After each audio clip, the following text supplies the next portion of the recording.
పశ్చిమ గోదావరి జిల్లా పాలకులలో ఎన్నికల ప్రజా సభలో పవన్ మాట్లాడుతున్నారు. లైవ్ ధరచుదాం. సంస్కృతికి పుట్టినళ్ళు అంతేగాని ఫ్యాక్షన్ కు పుట్టినళ్ళు కాదు. ఫ్యాక్షన్ చేసింది ఇదో వీళ్ళు జగన్మోహన్ రెడ్డి గారు లాంటి వ్యక్తులు చేస్తారు. మీరు ఆంధ్రప్రదేశ్ కి ముఖ్యమంత్రి కావాలి, ఎలాంటి వ్యక్తులు కావాలి, మీకు ఎలాంటి ప్రభుత్వాలు కావాలంటే నేను ఆలోచించండి ఒకసారి. సొంత ఇంట్లో మర్డర్లు జరిగితే వేలి ముద్దలు చెడిపేసి రక్త మరపులు చెడిపేసే పరిస్థితులు ఉన్నప్పుడు అలాంటి సమాజం చుట్టూ ఉంటే మనకేం భద్రత కల్పిస్తారండి? ఇందాక భీమవరంలో నేను సర్వమత ప్రార్థన జరుపుకొని వస్తుంటే అక్కడున్న ముస్లిం మత పెద్దలు అడుగుతున్నారు, నువ్వు వచ్చి ప్రభుత్వం నుంచి ఆడపడుచులు మాన ప్రాణ సంరక్షణకి బలమైన చట్టాలు కావాలని అడిగితే వాళ్ళు ఎందుకు మాట్లాడుతున్నారండి? నిజంగా జగన్మోహన్ రెడ్డి గారి మీద ఉంటే అట్లా. ఎందుకంటే చుట్టుపక్కల నేను క్రిమినల్స్ ని పెట్టుకొని పాలిటిక్స్ చేయాలి అంటే ఆడపిల్లలకి నిజాయితీ పనులకి ప్రాణ సంరక్షణ ఎక్కడ ఉంటుంది, మాన సంరక్షణ ఎక్కడ ఉంటుంది? ఒకసారి మీరు ఆలోచించండి. అలాగే నేను సర్వ మతాల్ని నమ్ముతాను. నా బిడ్డలు ఇద్దరు రష్యన్ ఆర్థడాక్స్ చర్చిలో క్రిస్టియానిటీ తీసుకునే వ్యక్తి నా బిడ్డ. ఎందుకంటే భగవంతుడు ఒక్కడే నమ్ముతాను. ఈశ్వరుడు అంటాము, అల్లా అంటాము, యెహోవా అంటాము, ఏదో రూపం లేనిది భగవంతుడు, అది నేను నమ్ముతాను. అలాంటిది ఈయన జగన్మోహన్ రెడ్డి గారికి ఏం బాధ ఏంటండి? నువ్వు తిరుమలకి వెళ్ళి మీరు చెప్పులు తెల్తారా? తిరుమలకి ఒక రాష్ట్రానికి ముఖ్యమంత్రి అయ్యి అవదలుచుకున్న మీరు అసలు గౌరవం ఇచ్చారా ఏ రోజున? తిరుమలకి చెప్పులు తేల్తారా మీరు? అలాంటి వ్యక్తిని ఏడుకొండల వాడు ముఖ్యమంత్రి కమ్మని ఆశీర్వదిస్తాడా? ఇదా మీరు ఇచ్చేది మర్యాద? ఏడుకొండల వెంకటేశ్వరుని ఎవరైనా సరే నిజంగా అగౌరవపరిచినప్పుడు అది కలియుగ వెంకటేశ్వరుడు. దయచేసి తక్కువగా తీసుకోకండి. జగన్మోహన్ రెడ్డి గారు మీకు కూడా చెప్తున్నారు, మర్యాదగా పాటించండి. సాంప్రదాయాల్ని, సంస్కృతుల్ని ప్రతిదాన్ని పాటించి తీరాలి. మీరు చాలా బాధ్యతగా ఉండాల్సిన వ్యక్తులు. అలాంటి వ్యక్తులకి మన బాబ్జీ గారు అండగా ఉంటారంటే ఏం చేస్తామండి మనం?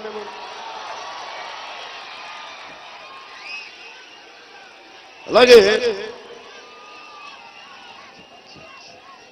కేసీఆర్ గారికి అడగదలుచుకున్నాను.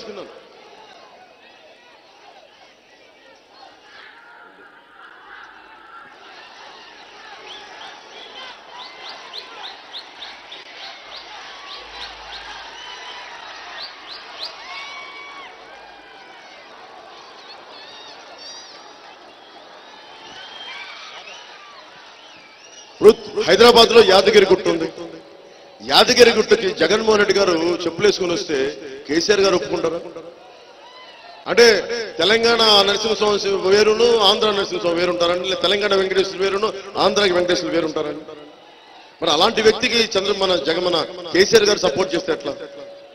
మీకేమో జగన్మోహన్ రెడ్డి గారు తెలంగాణలోకి రాకూడదు అంటే ఎవరు ఆంధ్ర వాళ్ళు ఎవరు రాకూడదు తెలంగాణలోకి, మీరు వచ్చి తెలంగాణలో చేయించండి. నేను ఒకటే అడుగుతున్నాను పాలకుల నుంచి పెద్దలు, కేసీఆర్ గారు ఒకటే అడుగుతున్నాను. నిజంగా చంద్రబాబు గారిని విముక్తి చేయాలంటే చంద్రబాబు విమోచన సమితిలో పార్టీ పెట్టండి ఆంధ్రప్రదేశ్ లో. వారి తరపున అభ్యర్థులు నిలబెట్టి చంద్రబాబు గారిని రక్షించండి, సంతోషపడతాం. అంతేగాని మీరు జగన్మోహన్ రెడ్డి గారికి దొడ్డిదారిని చేస్తే, అరే మనుషుల్ని గౌరవించిన వ్యక్తి, చుట్టుపక్కల క్రిమినల్స్ పక్కన తిరిగే వ్యక్తి, మరి వారిని ఎలా అంటే ఆంధ్రప్రదేశ్ ముఖ్యమంత్రి అవుతారు? కలియుగ వెంకటేశ్వరుడు ఆయన వెంకటేశ్వర స్వామి చెప్పులేసుకుని లోపలికి వెళ్తాడు గుడికి. ఆయనతో ఏం మాట్లాడతాం? మీరు అలాంటి ఆయన, మీలాంటి విఘ్నత ఉన్న పెద్దలు, ధర్మపరులు మీరు కూడా ఆయన వెనకేసుకొస్తే మేమేం చేస్తాం? ఇంకొక శుభవార్త ఏంటంటే కేసీఆర్ గారు సపోర్ట్ చేసినప్పుడు ఎవరు గెలవరు, అది మర్చిపెట్టుకోండి. 2014లో శుభ సూచన ఏంటంటే 2014లో అఖండ మెజారిటీతో సాధిస్తారని జోస్యం చెప్పారు. ఆయన జోస్యం ఎంత బాగా అయిందో మీకు తెలుసు. అంటే తాను ఒకటి తలిస్తే దైవం ఒకటి తలిచిందంటారు. కేసీఆర్ ఒకటి తలిస్తే దైవం ఒకటి తలిచింది. దయచేసి కేసీఆర్ గారు దృష్టిలో పెట్టుకోవాలి. మీరు జగన్మోహన్ రెడ్డి గారు తలుస్తున్నారు, కానీ దైవం ఇంకొకటి తలుస్తుంది. యాదాద్రి నరసింహుడు ఇంకొకటి తలుస్తున్నాడు, ఏడుకొండల వెంకటేశ్వరుడు ఇంకొకటి తలుస్తున్నాడు. మీరెవ్వరు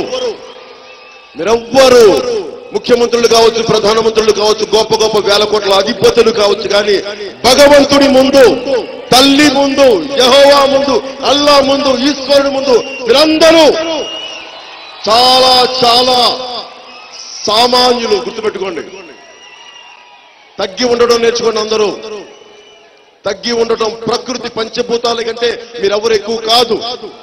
దయచేసి అందరూ ఒళ్ళు దగ్గర పెట్టుకొని ఉండండి. ప్రతి పెద్ద నాయకులు కూడా కాలం హిరణ్యకశిపుడు లాంటి చీల్చి చెండాడేసింది. స్తంభంలో ఉన్నాడు నరసింహుడు బయటకు వచ్చి చీల్చి చెండాడేశాడు. అహంకారంతో మనుషులు కొట్టుకుంటే మన నాయకులు కూడా చాలా ఒళ్ళు దగ్గర పెట్టుకొని మాట్లాడండి. ధర్మం నిలబడాలి. నేను ఈ రోజున ఉంది ప్రతి సామాన్యుడు బతికుండాలి. ఆడపడుచుకి మాన ప్రాణ సంరక్షణలు బలంగా రక్షణతో ఉండాలి. అందుకొని వచ్చాను రాజకీయాల్లోకి. నాకే సరదానా ఎండల్లో తిరిగేసి 1000 కోట్లు వదులుకొని 100 కోట్లు సంపాదించగలిగే శక్తి ఉంది. దమ్ము లేక తెగింపు లేక సంపాదించగలిగే శక్తి లేక కాదు. నాకు ఇష్టం సామాన్యుడు అండర్ను చేరడం, సామాన్యుడి పక్షాన్ని చేరడం నాకు ఇష్టం. 2009లో ప్రజారాజ్యం పార్టీని సొంత మనుషులు దెబ్బతిని చెంచా ఉన్నాడు. కన్నబాబు లాంటి చెంచా ఒకడు ఉన్నాడు. అలాగే సొంత వాళ్ళు కాదు, మళ్ళీ పేరు కాపులని చెప్తారు. అరే ఏ రోజున మీరు పల్లకీలు మోయడానికి ఇష్టం మీ అందరికీ? ఉన్నోళ్ళందరూ మీరు జగన్మోహన్ రెడ్డికి పల్లకీలు మోయండి, వెళ్ళి చంద్రబాబు గారికి పల్లకీలు మోయండి. అరే నేను మోస్తుంది కులానికి పల్లకీలు మోయటం, నేను మోస్తుంది ఒక సామాన్యులకి, ఒక ఆడపడుచులకి, దళితులకి, మాయావతి గారికి, వాళ్ళందరూ ఎక్కువ వాళ్ళని మోస్తున్నాను. మాయావతి గారికి ఎందుకు పాదాలకి నమస్కారం చేస్తారంటే, ఒక ఆడపడుచు ఇందిరాగాంధీ గారి కూతురు కాదు, మన జవహర్లాల్ నెహ్రూ కూతురు కాదు ఆవిడ. కవిత గారిలాగా కేసీఆర్ గారి కూతురు కాదు. జగన్మోహన్ రెడ్డి గారిలాగా ఒక ముఖ్యమంత్రి బిడ్డ కాదు ఆవిడ. కానీ కింద నుంచి ఒక పోస్టల్ క్లర్క్ కూతురు ఆవిడ. బస్తీల్లో పెరిగి 100 కిలోమీటర్ రోజు సైకిల్ తొక్కి చిన్న టీచర్ గా ఉద్యోగం చేసి అసమానతల మీద పోరాడి ఆవిడ ఈ రోజున 4 సార్లు ముఖ్యమంత్రి అయ్యారు ఉత్తరప్రదేశ్. అలాంటి ఆవిడ ఈ రోజున జనసేన పిలిపించారు నన్ను. నువ్వు ప్రజలకి పనిచేసేవాడిని, నీకు అండగా ఉంటానని చెప్పి ఆ తల్లి ఆశీర్వాదం ఇస్తే ఆవిడ నా అక్క కాదు, నా తల్లి, నా మాతృమూర్తి చెప్పి ఆవిడ పాదాలకి మనస్ఫూర్తిగా ఎందుకు నమస్కరించారంటే, మాటలతో తప్పించుకునే వ్యక్తి కాదు మోదీ గారిలాగా ఆవిడ. చక్కటి తీయటి మాటలు చెప్పేసి చేతిలో మనం కూర్చోబెట్టి చేతు రాసే వ్యక్తి కాదు ఆవిడ. మాటలు కటువుగా ఉంటాయి, మనసు విన్న మాయావతి గారు. అలాంటి మాయావతి గారిని ముఖ్యమంత్రి, తెలంగాణ ఏర్పడిందే దళితుల్ని ముఖ్యమంత్రి చేస్తాను, అది జరగలేదు. కానీ మేము ఈ దేశానికి మాయావతి గారు ప్రధానమంత్రి కావాలని మనస్ఫూర్తిగా నేను కోరుకుంటున్నాను. మా ఎంపీలు గెలిస్తే ఎవరికి ఉపయోగపడతాయి? మాయావతి గారికి ఉపయోగపడతాయి, సామాజిక న్యాయానికి ఉపయోగపడతాయి. అలా కాకుండా జగన్మోహన్ రెడ్డి గారు గెలిచారనుకో, ఎంపీలు గెలిచారనుకుందాం, ఎవరు గెలుస్తున్నారు? కలియుగ వెంకటేశ్వరుడిని చెప్పులు తెల్లే వ్యక్తి గెలుస్తున్నాడు. అది మీకు ఆ పాప మీరు మూట కట్టుకోవాలంటే సంతోషం, మీరు వెనక్కి వెళ్ళండి, సపోర్ట్ చేయండి. అలాగే చంద్రబాబు గారు అన్నారు, పంచభూతాలని అడ్డంగా దోచేశారు, ఇసుక మాఫియా పుడమి తల్లిని తవ్వేశారు అడ్డగోలుగా. హిరణ్యకశిపుడి నుంచి అవతారాలన్నీ వచ్చింది. ఎవడైతే భూమిని చుట్టబెట్టేద్దా ఉంటాడో వాటిని చంపేయడానికి అవతారాలు వచ్చినాయి. ఈ రోజున ప్రతి ఎమ్మెల్యే ఇసుక భూ కబ్జాలతో మయమైపోయింది. వీళ్ళందరికీ ఒకటే ఒక శిక్ష, సాక్షాత్తు భగవంతుడు మీ రూపంలో వచ్చి ఓట్ల రూపంలో తెలుగుదేశం పార్టీని కడిగి పారి దూరంగా ఇసిరి పారేయాలి తెలుగుదేశం. మీరు ఆలోచించి ఓటేయండి, నేను మిమ్మల్ని రెచ్చగొట్టట్లా. భూగర్భాన్ని దోస్తే పర్యావరణం దెబ్బతింటుంది. ఎంత జాగ్రత్తగా తీయాలని ఇంగిత జ్ఞానం లేదు తెలుగుదేశం నాయకులు. అన్నం పెట్టే రైతులు కేసులు పెడతారు. ఇవన్నీ కాకుండా నేను మీకు అండగా ఉండేవాడిని. ఏదో ఒక రోజుకు వచ్చి ఇప్పుడు అడుగుతా ఉన్నారు ప్రతిసారి, ఎందుకు అడుగుతున్నారు, ఎంతకాలం నడుపుతావు అంటే, అరే ఒకడు నిజాయితీగా ఇంకెంతకాలం ఏం చూపించాలి? ఎవరికైనా సరే ఒక మనిషి ఇల్లు వాకిళ్ళు వదిలి ఉన్న 100 కోట్లు సంపాదించుకునే వృత్తిని వదిలి దేశం కోసం బయటకు వస్తే ఇంతకు మించి ఇంకేం చూపించాలంటే డబ్బులు చచ్చిపోవడం బెటర్ అనిపిస్తుంది. 10 సార్లు అడిగారు ప్రశ్న. అలాంటి వ్యక్తులందరూ ఒకటే చెప్పారు, ఓకే ఎంతవరకు మోస్తావు అంటే సంవత్సరాలు చెప్పి అలసిపోయి ఆఖరి మాట ఒకటే చెప్పారు, జనసేనని ఎప్పుడు దాకా రాజకీయాల్లో ఉంటామంటే నలుగురు నా జన సైనికులు వచ్చిన శవాన్ని మోసే వరకు ఉంటారు, చాలా అంత మించి ఇంకేంగా చేయాలి.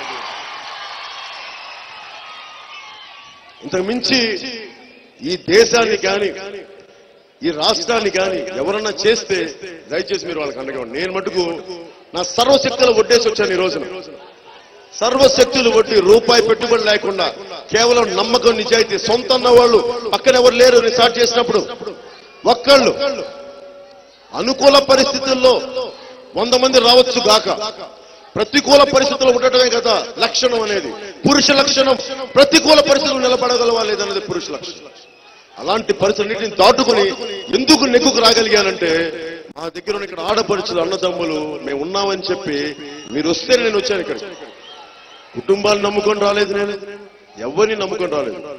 నా సొంత కష్టం, మీ ప్రేమ, మీ అనురాగమే నేను ఈ రోజు బయటికి తీసుకొచ్చాను. అలాగే ఇంతమంది ఆడపడుచులు ఉన్నారు. ప్రతి కుటుంబానికి మేం ఏం చేయగలం అని ఆలోచిస్తే తిట్టాల్సింది తిట్టాం, అవన్నీ కాకుండా మనం ఏం చేద్దాం అనడానికి ప్రతి రైతుకి 60 సంవత్సరాల నుండి ప్రతి రైతుకి 5,000 రూపాయల పెన్షన్, ఎకరానికి 8,000 రూపాయల సాగు సహాయం, ప్రతి సంపాదనకి నిమిత్తం లేకుండా ప్రతి కుటుంబానికి 10 గ్యాస్ సిలిండర్లు, ఎక్కువ మంది తక్కువ మంది ఉంటే ఇంకొక 6 గ్యాస్ సిలిండర్లు, అలాంటి పథకం. అలాగే రైతులకి ఉచిత సోలార్ మ్యాటర్స్, ఉచిత సోలార్ మోటార్స్, ప్రతి మండలంలో కూడా గిడ్డంగులు, శీతలీకరణ చేసే నిల్వ యూనిట్లు, ఫుడ్ ప్రాసెసింగ్ యూనిట్లు ఏర్పాటు చేస్తాం.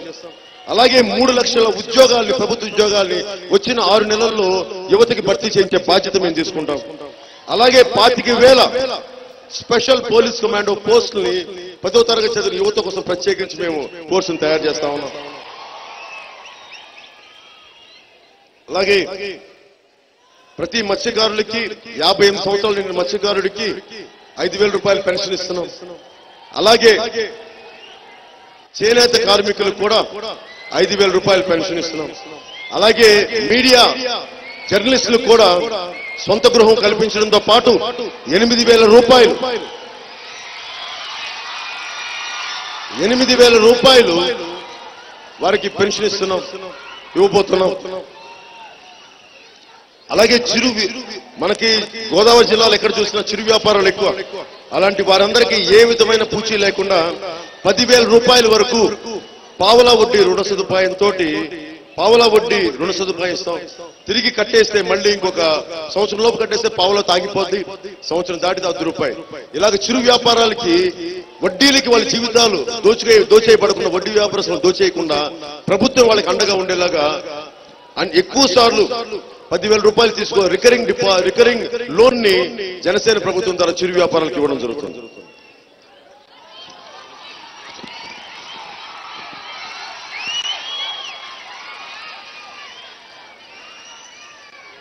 అలాగే టీడీపీ నాయకులు డ్వాక్రా మహిళల్ని ఓట్లు వేయొద్దని బెదిరిస్తున్నారు మేము అని చెప్తా ఉన్నాం. ఇప్పుడు రామానాయుడు గారికి చెప్పదలుచుకున్నాం. రామానాయుడు గారు మీరు పెద్దలు, రాజకీయం తెలిసిన వ్యక్తులు, అంటే మీ వల్ల తెలుగుదేశం ప్రభుత్వం ఏర్పడింది అనుకుంటున్నారా? పవన్ కళ్యాణ్ జనసేన జన సైనికులకు సంబంధించిన ఆడపడుచులు లేకపోతే చంద్రబాబు గారు ముఖ్యమంత్రి అయ్యేవాళ్ళు అనుకుంటున్నారా? మరి మీరు ఈరోజు డ్వాక్రా ఆడపడుచులకు రుణాలు ఇస్తున్నారంటే ఎవరి వాళ్ళండి? జన సైనికులకు అండగా నిలబడి ఆడపడుచుల వల్ల.